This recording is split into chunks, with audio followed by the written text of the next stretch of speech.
E aí, meus amigos, beleza? Me chamo Leonardo Torres, sou advogado há mais de 15 anos, sócio fundador aqui do Torres e Schiavo, advocacia especializada em concursos públicos e também em servidores públicos. Também sou professor de Direito Administrativo, Ética Profissional e também legislação aplicada para concurso público, exame de ordem e graduação, também há mais de 15 anos. No vídeo de hoje, vou tratar de um tema que tira o sono de muita gente, principalmente de quem presta concurso público para a polícia. A investigação social. O que elimina, o que não elimina. E aí, boletim de ocorrência, eu fui mencionado, será que eu serei prejudicado? Ou de repente, eu fui indiciado no inquérito policial, eu sou réu numa ação penal, eu fui condenado criminalmente. Ou de repente, no passado, eu jovem numa festinha, sem querer, eu fumei lá um cigarrinho de artista, um baseadinho, fui flagrado pela polícia e acabei fazendo uma transação penal com o Ministério Público. E aí, será que esses fatos passados, eles podem me prejudicar num concurso público, por exemplo, aí para a polícia? Ficou na dúvida? Então veja esse vídeo, vamos lá!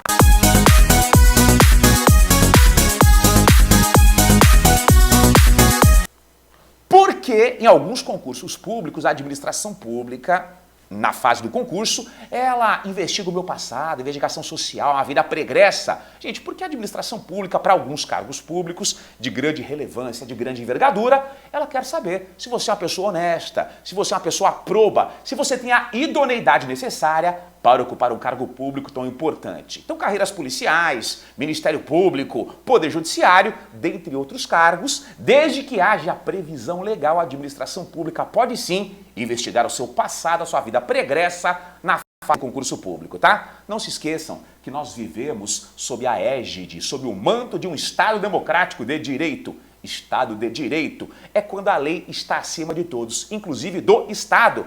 Princípio da legalidade. A administração pública ela tem a sua conduta pautada em lei. Resumo da ópera. A administração pública só pode investigar o seu passado no concurso público se há previsão legal. Não basta a previsão no edital. O edital é um reles, é um simples ato administrativo. Vale menos que a lei e também menos que a Constituição Federal. Então é fundamental que, para que a administração pública ela investigue o seu passado no concurso público, que haja previsão legal. Ou seja, a lei que criou aquele cargo público autorize isso. É o que eu falo para os meus alunos e para os meus clientes. Não é porque aquele ato é um ato administrativo, um ato praticado pela administração pública, que nós devemos dizer amém. Não, a administração pública deve obediência à lei. E se porventura a administração pública praticar um ato ilegal ou sem previsão legal, caberá sim a intervenção do Poder Judiciário, já que o Brasil adotou o sistema de Judicial Review, ou seja, cabe ao Judiciário verificar, dar a palavra final sobre a legalidade de qualquer ato, seja ele um ato privado ou um ato praticado pelo Estado. Beleza? Muito bem. E o que eu vejo na prática, gente? Os fatores que mais eliminam nessa fase da investigação social e da vida pregressa, aí, por exemplo, em concursos públicos da polícia. Gente, por incrível que pareça, omissões, informações omitidas ou informações falsas. Então, se porventura o candidato, ele de forma intencional omitir informações ou lançar lá no questionário informações falsas, lógico que a administração pública tem respaldo para eliminá-lo. Só que eu vejo muito também que o candidato emocionado, nervoso, ele de forma não intencional, ele omite a informação ou coloca sem querer lá no questionário uma informação falsa. Nesse caso, gente, já que não há dolo, não há intenção em omitir a informação ou colocar uma informação falsa, a administração pública não pode eliminá-lo. Se porventura ela o elimina, cabe mais uma vez recurso ou perante a própria administração pública ou recurso aí perante o Poder Judiciário. Legal? E outro ponto, hein? Quando a administração pública elimina o candidato nessa fase, é fundamental que ela motive o ato. Princípio da motivação, um dos princípios que rege a atuação da administração pública. Como que a administração pública faz para motivar um ato administrativo? Narra os fundamentos de fato, o fato que ensejou a sua eliminação e os fundamentos de direito, o artigo de lei que autorizou a eliminação, tá? E a motivação é importante para quê, gente? Para que se garanta o controle social dos atos administrativos. E tem que ser uma motivação detalhada, clara, congruente, não pode ser uma motivação genérica. Eu vejo muito, e até um tema para um novo vídeo, eliminação de candidato em exame psicotécnico, eliminação genérica, não, tem que ser uma eliminação, aliás, uma motivação, tem que ser uma motivação detalhada.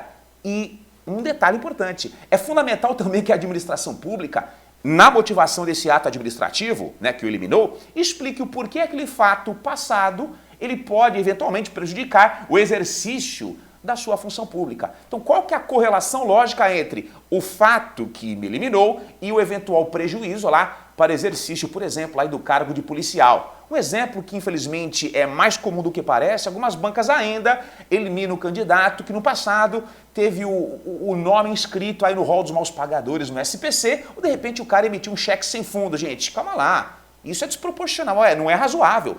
Qual que é o prejuízo de no passado eu ter tido o meu nome inscrito no SPC ou de repente ter emitido um cheque sem fundo? Qual que é o prejuízo desses fatos passados para o exercício do cargo público? Não há correlação lógica. Então, motivação que eventualmente o elimina tem que ser o quê? Detalhada, clara, congruente e principalmente tem que ter um nexo causal entre o fundamento da motivação e o eventual prejuízo lá para o exercício do cargo público. Fora disso, é uma motivação ilegal, também cabe aí intervenção do Poder Judiciário. Beleza?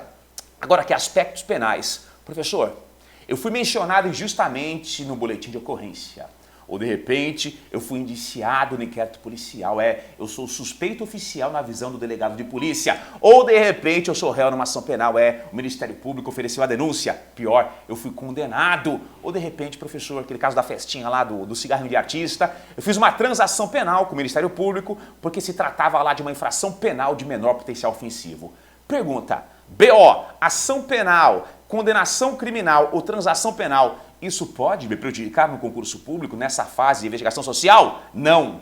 No Brasil, vige o princípio constitucional da não culpabilidade ou presunção de inocência. Ou seja, aqui no Brasil, você só será considerado, tido como culpado pela prática de uma infração penal após uma sentença penal condenatória transitada em julgado. Ou seja, enquanto cabe recurso de uma eventual condenação, você ainda é inocente, presume-se inocente. E já temos precedentes do Supremo Tribunal Federal, do STF, do STJ e de outros tribunais brasileiros. A administração pública não pode eliminar candidato em concurso público condenado criminalmente, sendo que ainda cabem recursos em relação àquela condenação. E teve um caso, inclusive, que o STF entendeu que o candidato foi condenado por uma infração penal, a sentença transitou em julgado, ou seja, esgotaram os recursos e o condenado, ele pleiteou a reabilitação penal. Reabilitação penal é um instituto legal que garante a ocultação dos efeitos da condenação. Então, o STF entendeu que candidato condenado, sentença transitada em julgado, só que ele cumpriu os requisitos da reabilitação penal, isso não pode ser um mau antecedente para fins de concurso público. Beleza? É isso aí então, gente. Espero que tenham gostado do vídeo. Se gostaram, curtam o vídeo, se inscrevam no nosso canal do YouTube, Instagram, tem Facebook e qualquer dúvida, deixe aí nos comentários. Beleza? Até o próximo vídeo. Valeu, tchau!